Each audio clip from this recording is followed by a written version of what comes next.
Hello, and welcome to this video. Here, I'll try and give an overview, a hint, and a little bit of a guide to how you would go about creating a biosensor, starting from an idea of what you want to create to actually finding the DNA pieces. Now, this is a just short crash course type video, an introduction. There is a lot of nuance here that I'd be happy to go through on a individual basis or in another video.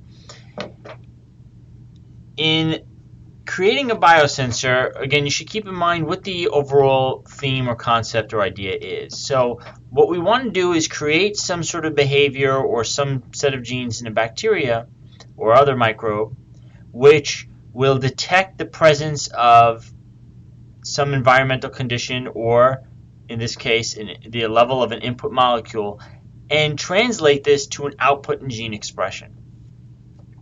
In this example, I'll go over what is most relevant to the 2020 iGEM project, which is detection of molecules like DDT or DDE. Something to keep in mind throughout this video, especially at the end, when you're going to create something like this, when you're going to design some DNA, design a new genetic circuit to try and get some behavior, as is the adage for any design work, especially let's say in woodworking, you want to measure twice and cut once, right? Don't just take sort of the crude results from this video and go to the lab. You're going to want to do some additional background research to fill in some of the gaps, see other options that are possible, and try some other tools. There are some more sophisticated tools which will give a better result than sort of a little example that I have here. Okay, so we want to create a DDE biosensor. Well, as I've indicated in the Discord chat, there are a couple ways we can go about starting to solve this problem. One is to try and find something that is already affected by DDE, some biological activity which is relevant to DDE. And one approach here is to look at how it actually disrupts normal functions of and poses a threat to people or other organisms. So both in, I think there's some evidence that this is the case in humans, but then also in some avian species, DDE acts as an endocrine disruptor. This is the reason why it's harmful to those animals. That molecule can bind to, if a quick search of the literature will show you that that molecule can bind to estrogen receptors, right, which are normally present in some of our cells, which will help coordinate some hormonal responses in the body. This molecule can bind to an estrogen receptor and disrupt its function or activate it prematurely. Right? Here's a biological activity for our input molecule that we can now try and take advantage of.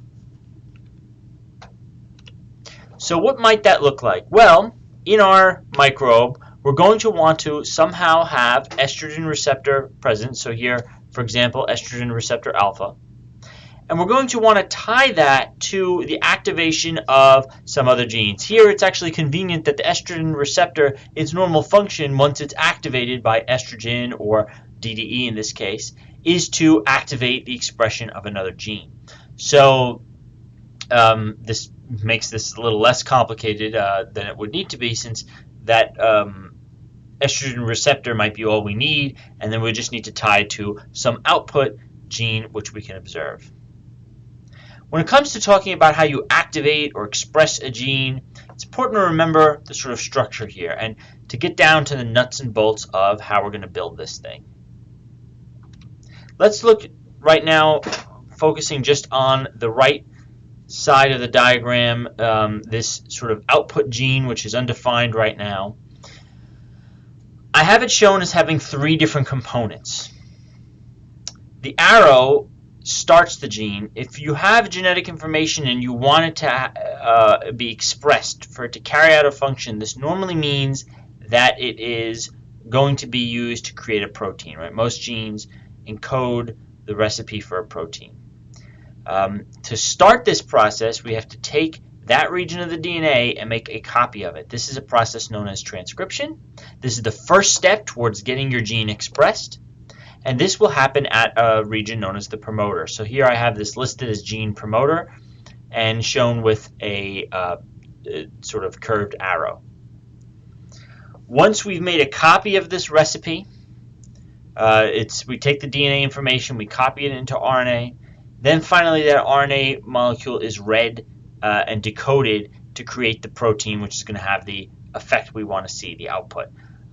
So in order to do that, we need another sort of start signal. So we had a start signal for transcription, that was the promoter. We're going to need a start signal, here's my mouse, here's the promoter. We're going to need a start signal for translation, which is the next step in gene expression. So here is one shown as a circle. This could be what is known as a ribosome binding site. And then the rest of this construct here is going to be whatever protein we want to create as our output. An example would be a protein which fluoresces green, or green fluorescent protein, right? We can simply drop the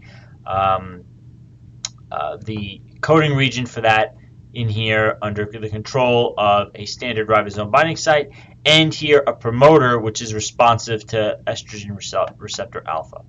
So that's going to be an important thing to construct here. You'd have to find the promoter region which is going to respond to estrogen receptor alpha. Some of these other components we'll see in a moment would be relatively easy to find, like the ribosome binding site or the green fluorescent protein coding region, right? But that is an output that at least would be easy to visualize. There are a lot of other outputs you can choose, so this could be swapped out for something else. What else would we need in the cell to get this to work? Well, we need to produce estrogen receptor alpha. Normally, E. coli cells don't produce this molecule. So we would also have to put in a promoter, a ribosome binding site, and the coding region for this estrogen receptor. So that would be sort of the basic idea of how we would have to construct this, right? And the important things we're going to have to find would be picking through the different available components which we want to use, which output coding region, which ribosome binding site, finding an estrogen receptor promoter. We then have to find coding region for estrogen receptor and figure out how we want to have that expressed in the cell as well. For some of these choices, we're going to have a repertoire or a wide variety of different ones available. So for example, for the ribosome binding site, there's nothing about this project which dictates right now that we'd have to use a certain ribosome binding site, right? The gene promoter should be a particular type, so it responds to the receptor. But the ribosome binding site here, we can choose anything. Likewise, for creating estrogen receptor alpha, for expressing this protein itself, we could choose different promoters or ribosome binding sites. There might be also different estrogen receptors we can choose. When making those choices, it's important to consider the different characteristics they might have. So you might have promoters which lead to a lot of gene expression. You might have promoters or ribosome binding sites which make the gene expression rather subdued. All of those you can think about as gauges or dials that you get to use to control the dynamic behavior of this system, right? Just how much output do you get for a given amount of DDE? How fast do you get that output, right? What's the range of this sensor? Those are all things that we can experiment with different combinations of. These are also things that can be modeled in a mathematical model to try and determine what gives us the best or the ideal type of output or dynamic. Right? So those are important things to start to look at when you're looking at these different options. The other thing, once you get the hang of how to do this, and I'll go over in a moment how to find promoters and ribosome binding sites and coding regions, you can then start to think about how you might create this on a grander scale or make it more sophisticated. For example, you might not want a simplistic biosensor like this where there's only one input and a simple path to the output. You could consider including multiple versions of estrogen receptor alpha, maybe mutants or ones from other species, or other ways of detecting DDE entirely. Maybe you detect this through estrogen receptor and some other sort of pathway which is normally tied to its biological activity. By using several of these, you might make a biosensor which is more sophisticated, more sensitive, or more specific. You can then tie some of these different genes together in different ways. For example, you can use logic circuits so that only when some of these are tripped together will you actually get the output. That's a little bit more complicated, but there are a number of common logic circuit or logic gate motifs, which I'll go over in a different video. Okay, so far we've talked about this in an abstract way. Let's start to take a look at how you would go about finding promoter sequences, and we'll focus for now on how to build the first component here, which is how do we get estrogen receptor alpha into the cell. And let's start by looking at the first thing we would need, which is a promoter. Again, this is what's going to tell the cell that there's a gene there that will need to be expressed under some conditions. So I'm going to switch here to the registry of standard biological parts. This is parts.igem.org. And there's a lot of different ways of browsing this registry. This is where all the different biological parts are characterized, and you can find information on any of them. I'm going to start by going to the catalog here and going to promoters, because that's the first type of part that we're going to need. There's a lot of information on promoters here and some help on designing your own promoter. I'm going to just look at the catalog real quick to pick one. Again, here we're given different options. You can pick promoters which respond to levels of cell density or certain metals. I'm just going to pick a constitutive promoter, meaning it's one that's always turned on to a certain level, right? Providing a constant, steady level of gene expression for whatever gene we tie to this, which, again, for this first step would be the gene for the estrogen receptor. So we'll go to select a constitutive promoter here. I'll wait for my slow internet to load.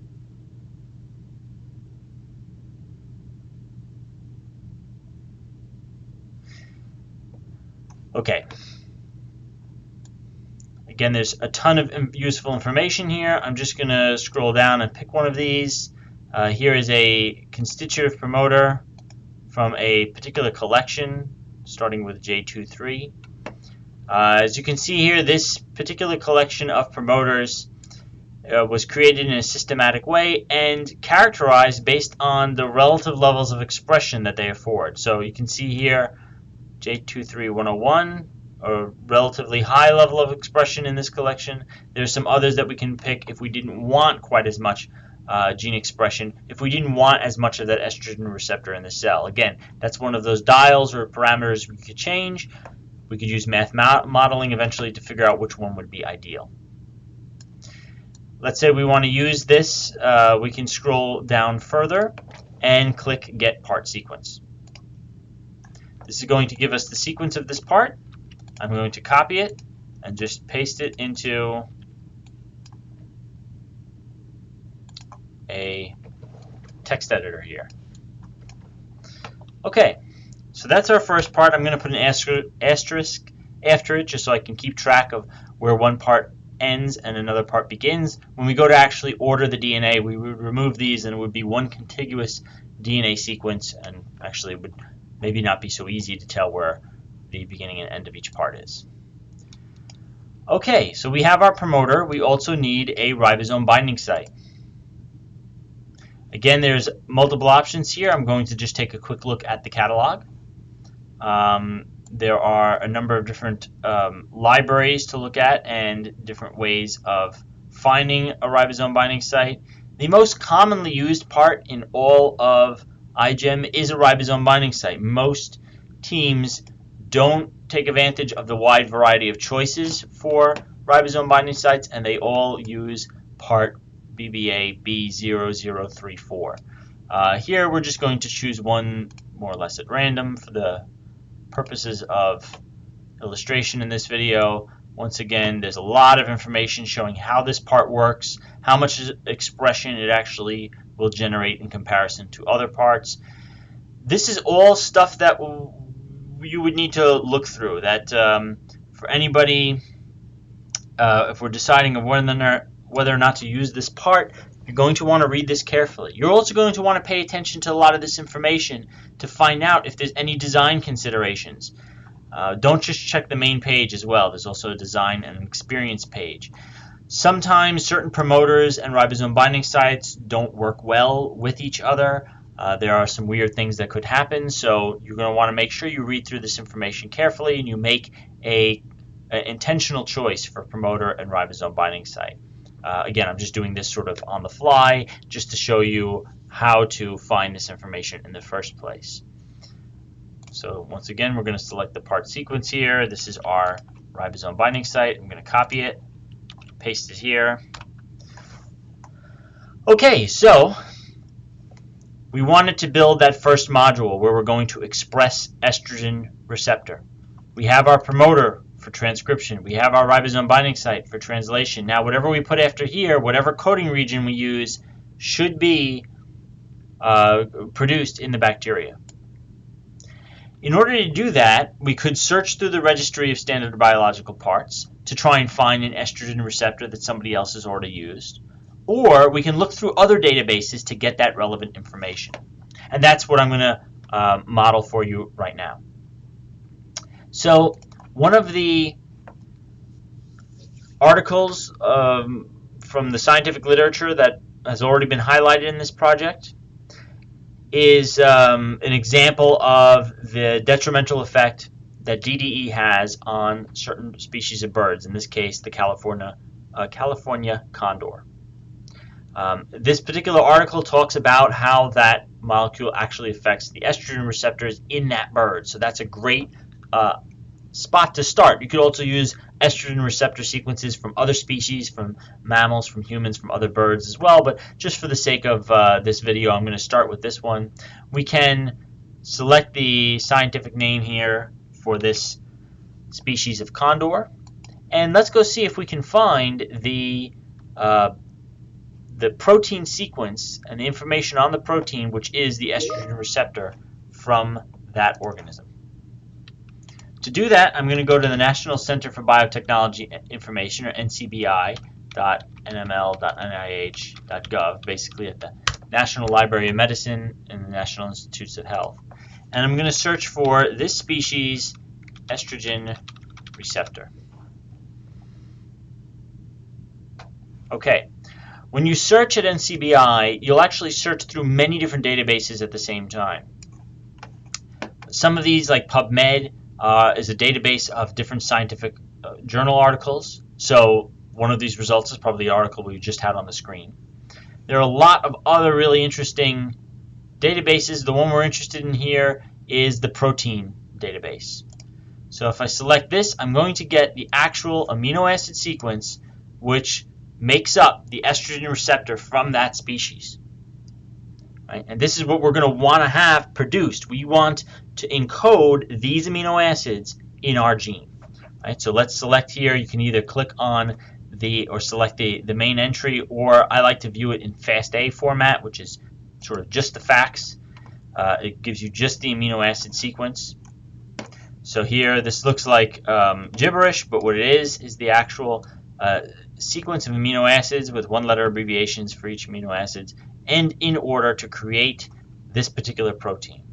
I'm going to copy all of this, and I can't paste this in the gene we've already been building because this is nucleotide information. This is not protein. What we want to do is we want to add here the DNA or the nucleotide sequence which will encode this protein. So that way, when we transcribe and then translate it, we'll get this protein in the cell. And to do that, I'm going to use a tool from this sequence manipulation suite, and that is reverse translation. Reverse translation doesn't actually happen within the cell, but we can do it here with some software. So I'm going to paste in the sequence that we collected. We're giving this a protein sequence, and we're going to tell the software, can you give us a DNA sequence which would encode for this protein. And that's exactly what it does here. It's going to be longer. The DNA sequence is not as compressed as the protein one, if you will. So I'm going to copy that and then paste it here. And voila. If I remove these asterisks, I would, in theory, have a sequence which, if I put it into the bacteria, will be transcribed, translated into estrogen receptor from this California condor. Now, there's a couple important caveats to this process. One is that normally there are some scar sequences where these stars will be, so I might put a little bit of a filler to insulate some of these different parts. There might be other things we want to add here. We can augment our sequence. We can add, for example, here a series of extra nucleotides. So this would, let me see if I counted this correctly. If I've added this series of 18 nucleotides, this will add 6 histidines to the beginning of the protein, which can be useful for purification. So you can make changes like this. Also, the way I generated this DNA sequence here, this reverse translation, doesn't necessarily give you a sequence which is ideal for assembly. There are other considerations and nuances that need to be taken into account, but once you've gotten this far, this is something we can discuss on an individual basis. The other way of doing this, without taking this step-by-step approach, might be to use some of the software tools that are highlighted at the iGEM website, right? In particular, I would encourage you to focus on SnapGene and Genius and these different design tools like SeqViz and some of the others here. These different design tools help make this process go easier and can carry out reverse translation in a way which produces DNA which is more amenable to assembly and to synthesis, and might make it easier just to simply find the parts you need and pull out the sequence. But at least now you should have an idea of how you go from an idea for a biosensor to going through the literature, finding relevant information, finding a protein sequence, or finding different parts in the iGEM registry. Thanks for watching.